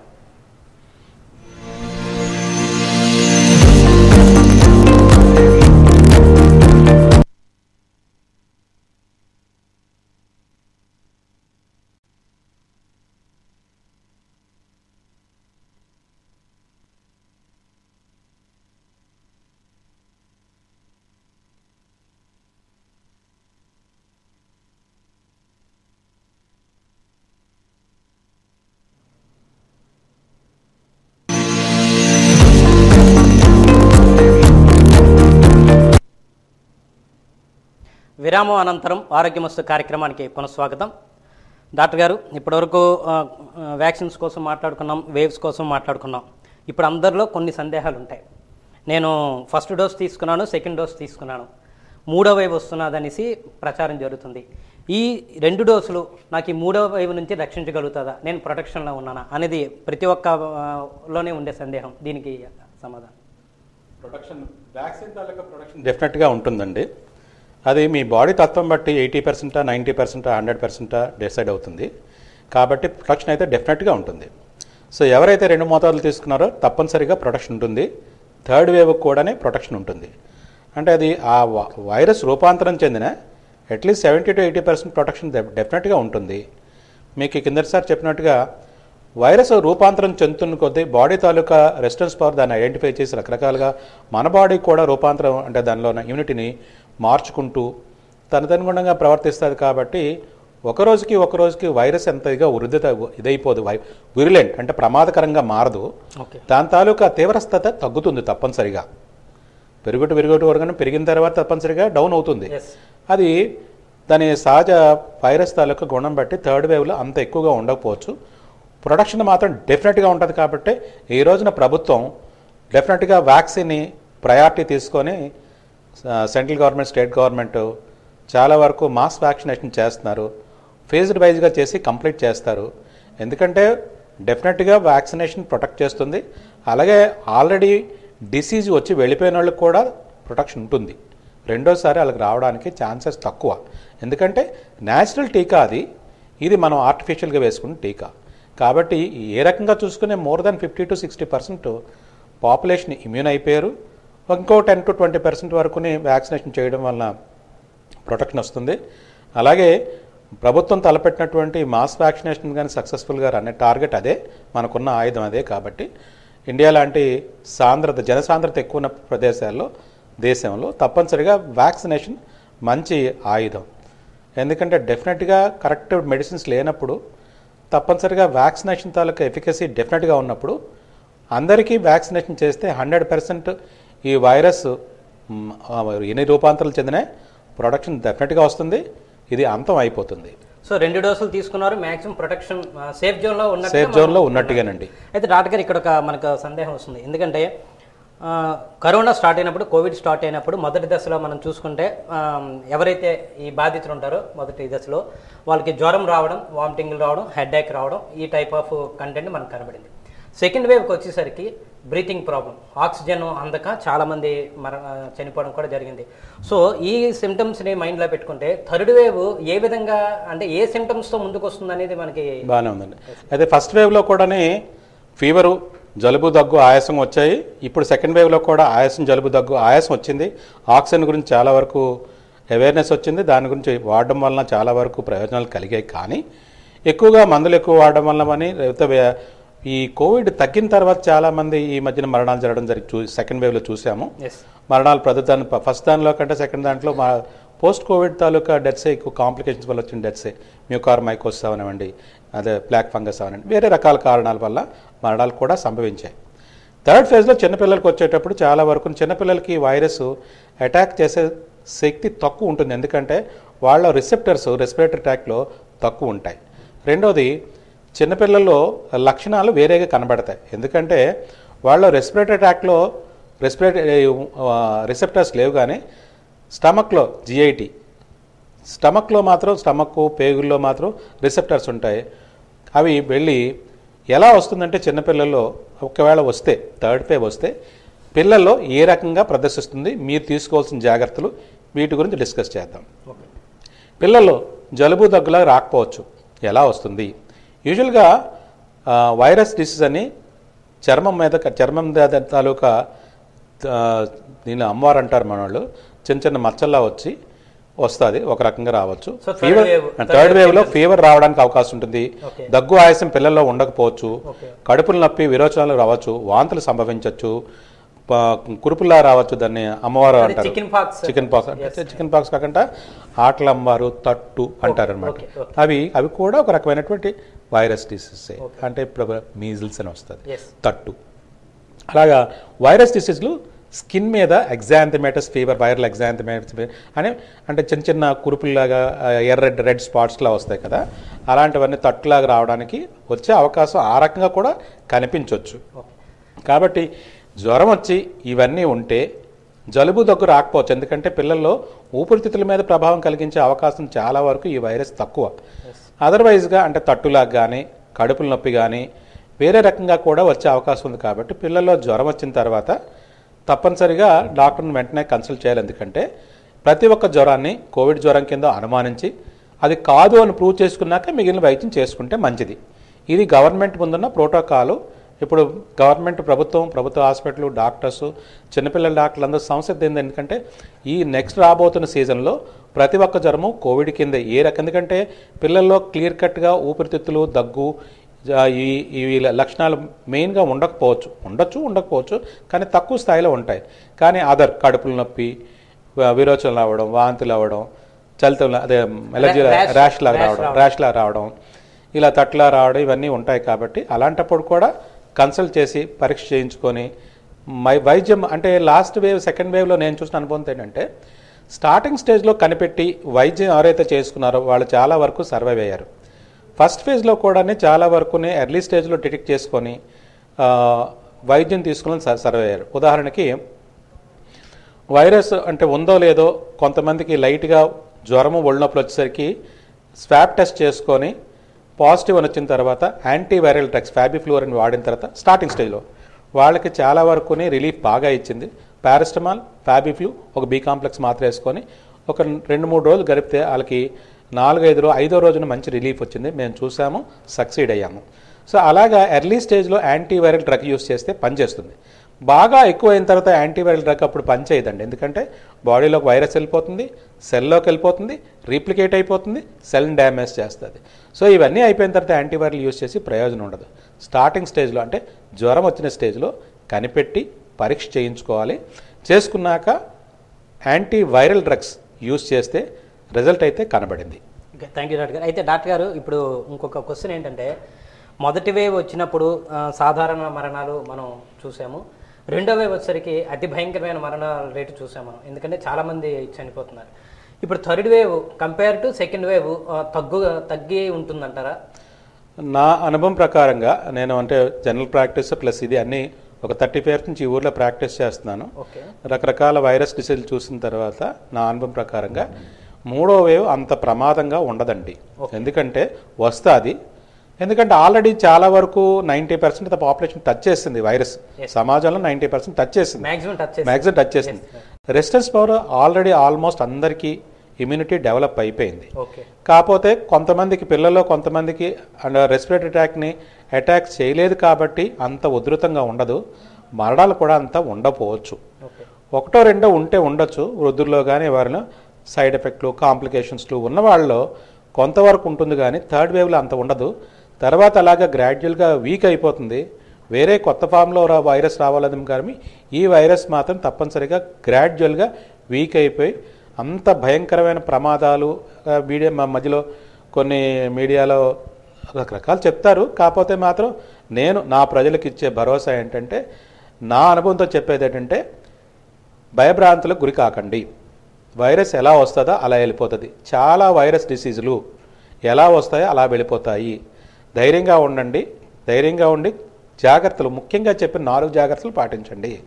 సోషల్ డిస్టెన్స్ మెయిన్, ఫంక్షన్స్ ఉంటాయి కాకపోతే కాంటాక్ట్ టైం అంటే ఓ 15-20 నిమిషాలు కలిసి ఎక్కువ కండి, ఒక 5 కంటే ఎక్కువ మంది ఉండకూడదు.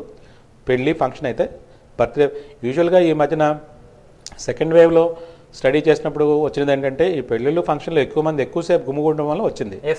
అది మీరు మినిమైజ్ చేసుకోండి, అక్షంతలు వేయండి, బయటకు రండి, 15-20 నిమిషాల్లో వచ్చేయండి ఆ గ్రూప్లోంచి. అలాగా ఎంట్రీ ఎగ్జిట్ తక్కువసేపు ఉంటే మాత్రం మంచిది.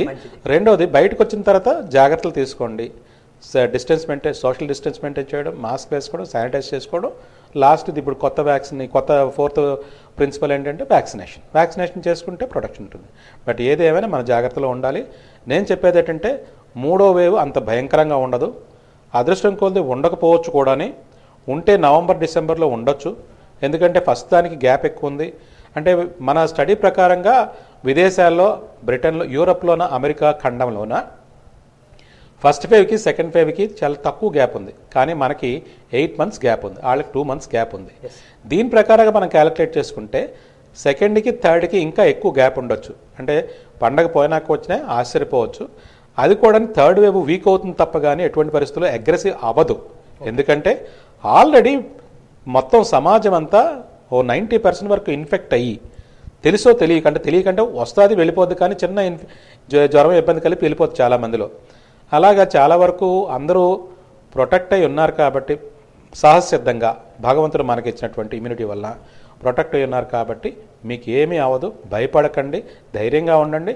థర్డ్ వేవ్ రావచ్చు రాకపోవచ్చు కూడా, వచ్చినా సరే అంత స్థాయిలో ఇది అవ్వదు, పిల్లలకి ఏమీ ఎఫెక్ట్ అవ్వదు. పిల్లలకి అంత వైరస్ రెస్పిరేటరీ ఇన్ఫెక్షన్ కలిగించదు, ఎందుకంటే వాళ్ళలో రిసెప్టార్స్ తక్కువ ఉంటాయి కాబట్టి అంత వేరంగా వైరస్ పిల్లల్ని ఇన్ఫెక్ట్ చెయ్యదు. ఒకవేళ వచ్చినే అంటే వాళ్ళకి రెసిస్టెన్స్ పవర్ పూర్తిగా డెవలప్ అయిపోయిన చిన్న పిల్లలకి వచ్చినా సరే పెద్దగా ఇబ్బంది పెట్టదు. డెఫినెట్గా కొంచెం ఇబ్బంది ఉన్నా తగ్గుతుంది. దీనికి తగ్గట్టుగా మన ప్రభుత్వం వారు మొదటి వేవ్లో, సెకండ్ వేవ్లో ఏంటంటే మనకి పీక్ చాలా వరకు ఒకేసారి 10 రోజుల్లో మ్యాక్సిమం తీవ్ర స్థాయికి వెళ్ళిపోయి ఒకసారి దిగిపోయింది. ఇప్పుడు పెద్దగా లేవు కేసులు. అయితే నేను అనేది ఏంటంటే గత అనుభవంతో చెప్పేది, 3వ వేవ్ రావచ్చు రాకపోవచ్చు, వచ్చినా అంత ప్రమాదంగా ఉండదు. ఒకవేళ వచ్చినా సరే ప్రభుత్వం సంసిద్ధంగా ఉంది. Government has taken. అంటే గవర్నమెంట్ ఎటువంటి చర్యలు తీసుకుంటున్నది అన్నారు? ప్రివెన్షన్స్ ఏమైనా తీసుకుందా 3వ వేవ్కి? డెఫినెట్గా government has taken very dynamic role in the government. National and state government has, వాళ్ళు తప్పనిసరిగా అన్ని జాగ్రత్తలు తీసుకున్నారు. వాళ్ళు తీసుకున్నారు కాబట్టే మనం బాగా ప్రొటెక్ట్ అయ్యగలిగాం. ఏంటంటే ఉదాహరణకి లాక్డౌన్ పెట్టిన తర్వాత చాలా వరకు తగ్గాయి. ఇకపైన గవర్నమెంట్ పాలసీ ఎలా మారుతుందంటే, ఫర్ ఎగ్జాంపుల్ ఫోకస్ అంటే ఒక ఏరియాలో ఒక కరోనా కేసులు వస్తున్నాయి అనుకోండి, ఆ ఏరియాని కంటైన్మెంట్ జోన్ కింద ప్రకటించి అలా చేస్తారు తప్ప due to social reasons and also economical reasons వీటి వలన అంటే ఆర్థిక భారం కలగకూడదని మొత్తం రాష్ట్రం అంతా మూసేకంట ఏరియాల వైజ్గా చూసుకొని కేసులు ఎక్కువ ఎక్కడ ఉన్నాయో ఆ ఏరియాని కంటైన్ చేసుకొని క్లీన్ చేసుకొని వైద్యం చేసుకుంటే బాగుంటుంది. సెకండ్ వేవ్లో గవర్నమెంట్ తీసుకున్నటువంటి ఆక్సిజన్ సప్లై కానీ బెడ్ సప్లై కానీ చక్కగా ఇచ్చేసి గవర్నమెంట్ అన్ని రకాలు చేసింది. మన స్టేట్ గవర్నమెంట్, మన లోకల్ గవర్నమెంట్ తప్పనిసరిగా మంచి తీసుకుంది ఏంటంటే సిహెచ్సిలో బెడ్ స్ట్రెంగ్త్ పెట్టి ఆక్సిజన్ పెట్టి సరఫరా చేసి సిహెచ్సి బెడ్ స్ట్రెంగ్త్ అంటే పబ్లిక్ హెల్త్ని చాలా వరకు విలేజర్స్ అందరూని విలేజ్ పాపులేషన్ అంతా ఇన్ఫెక్ట్ అయ్యి ఆ టౌన్స్లో పడి పెద్ద హాస్పిటల్లోకి వచ్చి లోడ్ ఎక్కువై ఇబ్బంది పడకూడదని గవర్నమెంట్ ఏం చేసిందంటే సిహెచ్సిలో బెడ్ స్ట్రెంగ్త్ని పెంచి బెడ్లు వేసి బాగా డెవలప్ చేయడం వల్ల కొంతవరకు టౌన్ మీద, పెద్ద హాస్పిటల్ మీద, టీచింగ్ హాస్పిటల్ మీద ప్రెజర్ తగ్గి కొంతవరకు సర్వీసెస్ డిస్ట్రిబ్యూట్ అయ్యేసరికి ఈజీ అయింది. అలాగే థర్డ్ వేవ్ కూడా గవర్నమెంట్ ఆల్రెడీ పెడియాట్రిషియన్తో మన మిమ్స్లో కలెక్టర్ గారు మీటింగ్ కండక్ట్ చేశారు. లైవ్ మీటింగ్ కండక్ట్ చేసి సూచనలు ఇచ్చి ముందుగా ప్రిపేర్డ్గా ఉన్నారు. అంటే ప్రభుత్వం తప్పనిసరిగా ప్రిపేర్డ్గా ఉంది. Doctors and the government is behind you to protect you. అంటే మిమ్మల్ని అందరినీ ప్రభుత్వం, వైద్యులు రక్షించుకోవడానికి రెడీగా ఉన్నాం. డెఫినెట్గా ప్యానిక్ అంటే భయపడకండి, ధైర్యంగా ఎదుర్కొందాం, తప్పనిసరిగా విజయం సాధిద్దాం. అయితే డాక్టర్ గారు, ఈ థర్డ్ వేవ్ అనేది స్పెసిఫిక్గా పిల్లలకైనా పెద్దవారు కూడా వచ్చే ఛాన్సెస్ ఏమైనా? అందరికీ వస్తుందండి, కాకపోతే పెద్దల్లో కనబడదు. పిల్లల్లో అంటే మిగిలింది పిల్లలే కాబట్టి పిల్లల్లో కనబడే అవకాశం ఉంటుంది. బట్ పిల్లల్లో వచ్చినా సరే మరణాలు అంతగా సంభవించకపోవచ్చు. ఎందుకంటే వాళ్ళు రెసిస్టెన్స్ పవర్ బాగుంటుంది. మరి చిన్నపిల్లలు లేనప్పుడు ఏంటంటే వాళ్ళకి ఎలా వస్తుందో అలా వెళ్ళిపోతుంది. మీకు మరీ చిన్నపిల్లలు అయితే వాళ్ళకి రిసెప్టార్స్ సంఖ్య తక్కువలో ఉంటుంది కాబట్టి ఇన్ఫెక్టివిటీ రేట్ తక్కువ ఉంటుంది. మొదట్లో పెద్దోళ్ళకి, మధ్య వయసులో ఉన్న వాళ్ళకి ఎందుకు ఎఫెక్ట్ అయ్యి, చిన్నపిల్లలకి వైరస్ వచ్చినా ఎందుకు ఎఫెక్ట్ అవ్వలేదంటే వాళ్ళలో రిసెప్టార్ సామర్థ్యం తక్కువ ఉండబట్టి వాళ్ళు ఇన్ఫెక్ట్ అవ్వలేదు. అలాగే ఇప్పుడు కూడా వచ్చినా సరే, అయితే థర్డ్ వేవ్ వస్తుందా రాదండి డెఫినెట్గా ఎవరు చెప్పలేకపోతున్నాం. డెఫినెట్గా వచ్చేస్తుందని చెప్పలేము. ఎందుకంటే రావచ్చు, రాకపోవచ్చు, రూపాంతరం చెందితే వస్తుంది, రాకపోతే రాకపోవచ్చు. బట్ మనం ప్రిపేర్డ్గా ఉందాం. ఒకవేళ వస్తే చిన్నపిల్లల్లో చాలా వరకు అటాక్ అయితే వాళ్ళు తగు జాగ్రత్తలు పెడియాట్రిషియన్ టీంని, తర్వాత తల్లుల్ని, ఎందుకంటే చిన్నపిల్లలకి వస్తే మెడికల్ పరంగా, వైద్యుల పరంగా టీంకి, గవర్నమెంట్కి ఏంటి ఇబ్బంది అంటే తల్లుల్ని, పిల్లల్ని ఇద్దరిని చూడాలి. దానికి మన ప్రభుత్వం, మన లోకల్ గవర్నమెంట్, మన జిల్లా యంత్రాంగం అంతా తప్పనిసరిగా ముందుగా ప్రిపేర్డ్గా ఉన్నారు. మీటింగ్లు కండక్ట్ చేస్తున్నారు, అలర్ట్ చేశారు, హాస్పిటల్ ఐడెంటిఫై చేశారు, డాక్టర్స్ని ఐడెంటిఫై చేశారు, మందులు అన్నీ రెడీ చేసుకున్నారు. వ్యాక్సినేషన్ మీద గవర్నమెంట్ ఇంపార్టెన్స్ తీసుకొని చేస్తుంది కాబట్టి డెఫినెట్గా మనం ఈ థర్డ్ వేవ్ని సమర్థవంతంగా ఎదుర్కొంటాం. మీ అందరూ ధైర్యంగా ఉండండి, ఏమీ కాదు. లేనిపోని అవాస్తవాలను నమ్మద్దు. నేను శాస్త్రీయబద్ధంగా చెప్తున్నాను. తప్పనిసరిగా రావచ్చు, రాకపోవచ్చు, వచ్చినా సరే సమర్థంగా మనం ఎదుర్కొంటాం. అయితే డాక్టర్ గారు కంపేర్ చేసుకుంటే సెకండ్ వేవ్లో చాలా మరణాలు సంభవించాయి. వాళ్ళకి అంటే నెగిటివ్ రిపోర్ట్ వచ్చినా సరే, కోవిడ్ నెగిటివ్ వచ్చినా సరే చనిపోయిన సందర్భాలు కూడా ఉన్నాయి. నెక్స్ట్ ఇంకొకటి ఏంటంటే ఈ కోవిడ్, ఈ డిసీజ్ ఏదైతే ఉందో ఇది కాస్ట్లీ డిసీజా? ఎందుకంటే పబ్లిక్లోని చాలా మనం న్యూస్లో కానీ ప్రచార సాధనలు కానీ చాలా చూస్తున్నాము. ఎందుకంటే 10 లక్షలు, 15 లక్షలు, 20 లక్షలు కూడా ఖర్చు పెట్టి ప్రాణాన్ని వెనక్కి తీసుకురాలేకపోయినా బాధపడిన వాళ్ళు మనం న్యూస్లో వాటిలో చాలా చూసాం. సో అంత ఎక్స్పెండిచర్ అయ్యేంత డిసీజ్ ఇది? డిసీజ్ ఎక్స్పెండిచర్ కాదండి. డిసీజ్ కాస్ట్ ఫ్యాక్టర్తో సంబంధం లేదు. ఎవరికైనా డిసీజ్ ఒకటే. అయితే ఆ టైము బట్టి ఆ రకంగా మారింది. ఎందుకు అలా మారింది వాస్తవాలను గమనిద్దాం. ఫర్ ఎగ్జాంపుల్ కోవిడ్ పీక్ టైంలో ఆక్సిజన్ సిలిండరు 250 200 రూపాయలకు కొన్నవాళ్ళు 1500 కొన్నాము. కోవిడ్లో వచ్చి సర్వీస్ చేయడానికి చాలామంది సర్వీస్ కావాలని వచ్చేవాళ్ళు తప్ప చేస్తామన్నవాళ్ళు చాలా వరకు మేము ఇబ్బంది పడింది ఏంటంటే సగం మంది స్టాఫ్ వాళ్ళ ఇళ్లలో వాళ్ళు కోఆపరేట్ చేయక మేము ఎందుకు పనిచేయాలని సగం మానేశారు. మేమంటే కొంచెం ప్రిపేర్డ్గా ఉన్నాం, అన్నిటికీ సిద్ధంగా ఉన్నాం కాబట్టి చేశాం. నా టీం కొంతమంది అదర్ హాస్పిటల్లో కూడా ఇదే ప్రాబ్లం. మేము 3 రెట్లు 4 రెట్లు జీతాలు ఇచ్చి తెచ్చుకున్నాం. అలాగే కాంట్రాక్ట్ వర్కర్స్ కానీ వీళ్ళని కానీ కాస్ట్ ఎక్స్కలేషన్ అయిపోయింది. ప్రభుత్వం చాలా వరకు వాటిని కంట్రోల్లో పెట్టింది కానీ బట్ మా కాస్ట్ ఫ్యాక్టర్స్ అయితే మాత్రం చాలా వరకు పెరిగాయి కాబట్టి కొంతవరకు ఆ టైంలో కాస్ట్ పెరగడం మాత్రం వాస్తవమే. అయితే ప్రతి ఒక్కరికి సదుపాయాలు అన్నీ కావాలి, అన్ని రకాలుగా కావాలనుకున్న వాళ్ళు కొంతవరకు పే చేసుకున్నారు. నాకు తెలిసి మాత్రం ఈ ఊర్లో మాత్రం ధర్మంగా చేశారు. వైజాగ్ వెళ్ళి చాలా వరకు కట్టిన వాళ్ళు ఉన్నారు, వాళ్ళు ఎవరు ఏం మాట్లాడలేదు. ఇక్కడ మాత్రం లోకల్గా ఇబ్బందులు పడిన వాళ్ళు చాలామంది ఉన్నారు, ఇబ్బంది పెట్టిన వాళ్ళు కూడా చాలామంది ఉన్నారు.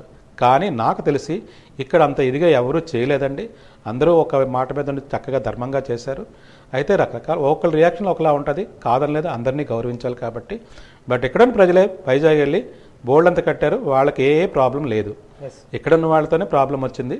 కాకపోతే అందరూ ఒకలా ఉండరు, ఒకలా. బట్ ఒకరోజు కాకపోతే ఒకరోజు అర్థం చేసుకోండి. ఏది ఏమైనా సరే మన విజయనగరంలో తప్పనిసరిగా ఎలాంటి విపత్తు వచ్చినా సరే ఎదుర్కోవడానికి డాక్టర్లు, ప్రభుత్వ యంత్రాంగం సిద్ధంగా ఉంది, ఎఫెక్టివ్గా పనిచేస్తున్నారు. అయితే ఈ కోవిడ్ టోటల్గా నిర్మూలన అయ్యేది ఎప్పుడు అంటారా? టోటల్గా ఈ కోర్సులో అంటే నెక్స్ట్ ఇయర్ కానీ ఆ నెక్స్ట్ ఇయర్ 3rd వేవ్ కానీ వచ్చిన తర్వాత అది వీక్ అవుతుందండి. అలాగే గ్రాడ్యువల్గా తగ్గిపోతుంది తప్ప ఇదిలాగా ఎక్కువైపోద్దని అనుకోవద్దు. ఎందుకంటే మన బాడీ తాలూకా న్యాచురల్ డిఫెన్స్ సిస్టమ్ దీన్ని ఐడెంటిఫై చేసి కన్స్ట్రైన్ ఆపుతుంది. కాబట్టి అంత వేరంగా అలాగ సంవత్సరాల కొద్దీ ఈ వేవ్స్ ఎక్కువ ఉండవు, త్వరలోనే తగ్గుముఖం పడుతుంది. అయితే డాక్టర్ గారు, ఇప్పుడు ప్రభుత్వం కూడా కోవిడ్ సిచ్యువేషన్ బట్టి అంచనాలను మారుస్తూ లాక్డౌన్ కూడా టైమింగ్స్ అవి మార్చుకుంటూ వస్తున్నారు. ఇచ్చిన 2 గంటలు 3 గంటల్లోనే ప్రజలు మనం రైతు బజార్ల దగ్గర కానీ, ప్రావిజన్స్ దగ్గర కానీ, ఈవెన్ ఫ్రూట్ మార్కెట్స్ దగ్గర ఇలాగ టోటల్గా చూస్తే జనం విపరీతంగా ఉంటున్నారు. ఇంకా టోటల్గా 2nd వేవ్ కంప్లీట్ అయిపోయిందని ఎక్కడ డిక్లరేషన్ రాకుండానే ఇప్పుడు ప్రభుత్వాలు వాళ్ళకి నచ్చినట్టుగా లాక్డౌన్ని లిఫ్ట్ చేసేస్తున్నారు. టుమారో ఆన్వర్డ్స్ విజయనగరంలో కూడా ఉదయం 6 నుంచి సాయంత్రం 6 వరకు లాక్డౌన్ సడలించారు. ఈ సడలింపు వలన ప్రజలందరూ రోడ్డు మీదకి వచ్చే అవకాశం ఆల్రెడీ ఉన్న గంట 2 గంటల్లోనే వచ్చేస్తున్నారు. సో దీని వలన మళ్ళీ ఈ 2nd వేవ్ కానీ లేదా మొదటి వేవ్ కానీ మళ్ళీ స్ప్రెడ్ అయ్యే అవకాశాలు ఏమైనా ఉన్నాయంటారా? వేవ్ అనేటువంటిది వైరస్ రూపాంతరం వల్ల వస్తుంది తప్ప కానీ ప్రజలు తిరగడం వల్ల రాదు. రెండోది లాక్డౌన్ ప్రజలు ఇది అనేటువంటి దానికి ఒక క్లారిటీ. ప్రభుత్వం అనగా మనమే ప్రజలమే. సో ప్రభుత్వం ప్రజల గురించి ఆలోచించి కొన్ని నిర్ణయాలు తీసుకుంటుంది.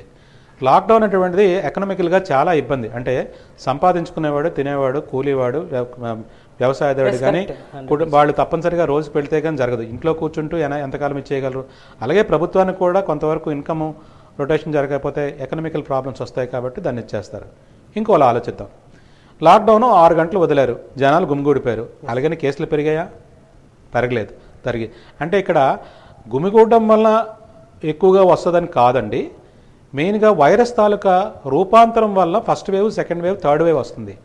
రూపాంతరం చెంది ఆఖరికి అది ఎవిరులెంట్ అంటే ఎవాపరేట్ అయిపోతుంది. ఎవాపరేట్ అనరు దాన్ని. ఎవిరులెంట్ అంటే దాన్ని జబ్బును కలిగించే తారాస్థాయి అంటే దాని శక్తిని క్షీణించిపోతూ అది నిర్వీర్యం అవుతుంది. ఎందుకు శక్తిని తగ్గించుకుంటుంది? మన బాడీని ఇమ్యూనిటీ డెఫినెట్గా అది భగవంతుడు ఇచ్చినది, అది అందరికీ. మానవాళికి భగవంతుడు ఇచ్చినటువంటి ఇమ్యూనిటీ దాన్ని డిటెక్ట్ చేసి చెక్ చేస్తుంది.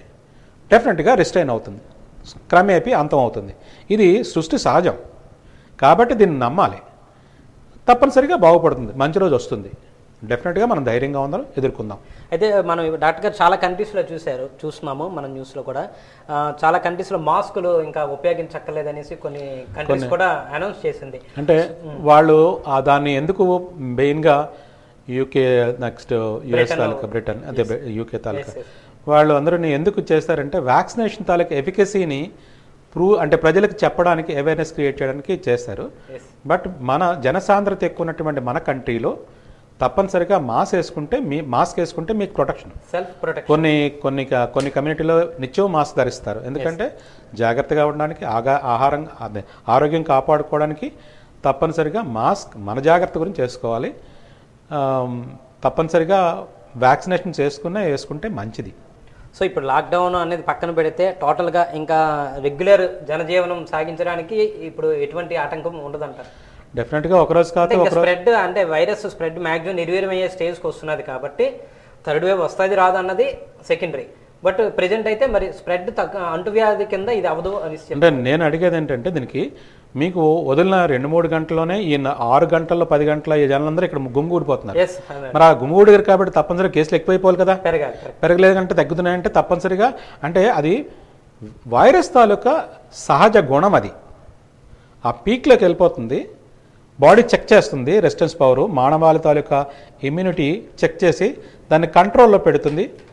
ఆ రకంగా మరి భగవంతుడు అనుకోండి, దైవం అనుకోండి, ఎవరనుకోండి, బట్ బాడీ భగవంతుడికి ఉన్నటువంటి సహసిద్ధమైనటువంటి రెసిస్టెన్స్ పవర్ ఇమ్యూనిటీ డెఫినెట్గా చెక్ చేసి వైరస్ని నిర్వీర్యం చేస్తుంది.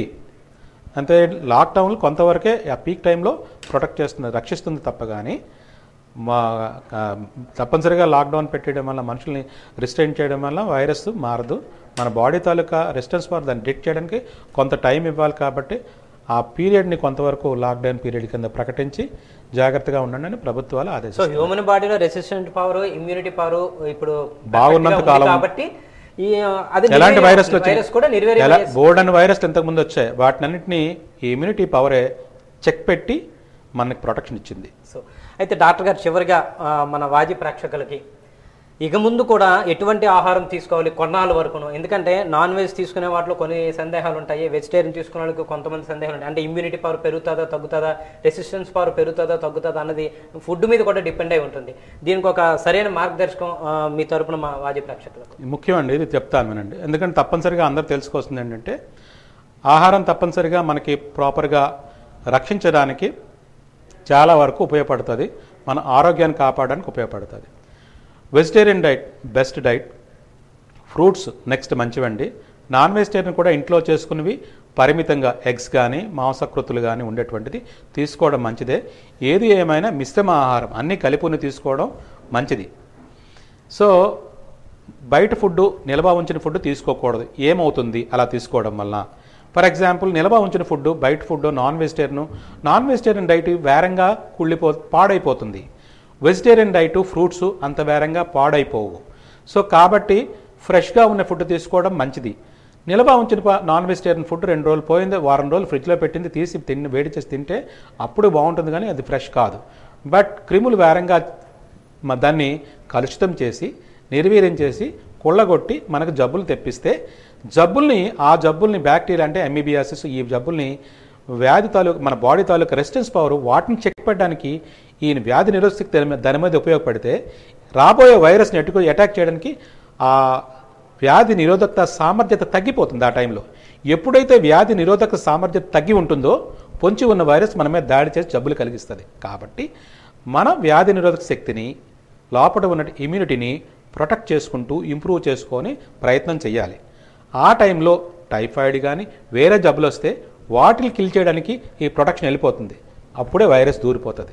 కాబట్టి ఆరోగ్యంగా ఉంచుకోవడం ఆహారపరంగా కానీ వేరే రకంగా కానీ బయట తిరగకపోవడం వల్ల కానీ ఆరోగ్యాన్ని కాపాడుకోవడం మంచిది. ఫస్ట్ ఇవన్నిటికంటే ముఖ్యం వ్యాయామం, ప్రాణాయామం, vegetable diet, fruits, non vegetarian అప్పటికప్పుడు చేసుకునేవి. వాటిలో best eggs, best protein 100% bioavailable food egg అన్నిటికంటే మంచిది. ప్రోటీన్ ఉంటుంది, 100% తీసుకునేది ప్రతి ఒక్కటి అబ్జార్బ్ అవుతుంది. మాంసకృతులు అంటే మటన్, చికెన్ వాటిలో వేస్టేజ్ ఎక్కువ ఉంటుంది, ఫ్యాట్ ఎక్కువ ఉంటుంది, ప్రోటీన్ తక్కువే ఉంటుంది. కానీ ఎగ్ మాత్రం 100% బయో అవైలబుల్ ఫుడ్ కాబట్టి తీసుకుంటే మంచిది. సో ఆ రకంగా మనం ఆహార నియమాలు పాటిస్తూ తేలికపాటి వ్యాయామం ఇంట్లో చేసుకుంటూ ప్రాణాయామం రెస్పిరేటరీ సిస్టమ్ యూజువల్గా వైరస్ అటాక్ అయిన తర్వాత రెస్పిరేటరీ ఊపిరితిత్తులు ఏం చేస్తుంది, వాటి సంకోచ వ్యాకోచ గుణాన్ని తగ్గించి గడ్డల్లాగా రాయిల్లా కట్టేస్తే అది పనిచేయడం మానేస్తుంది.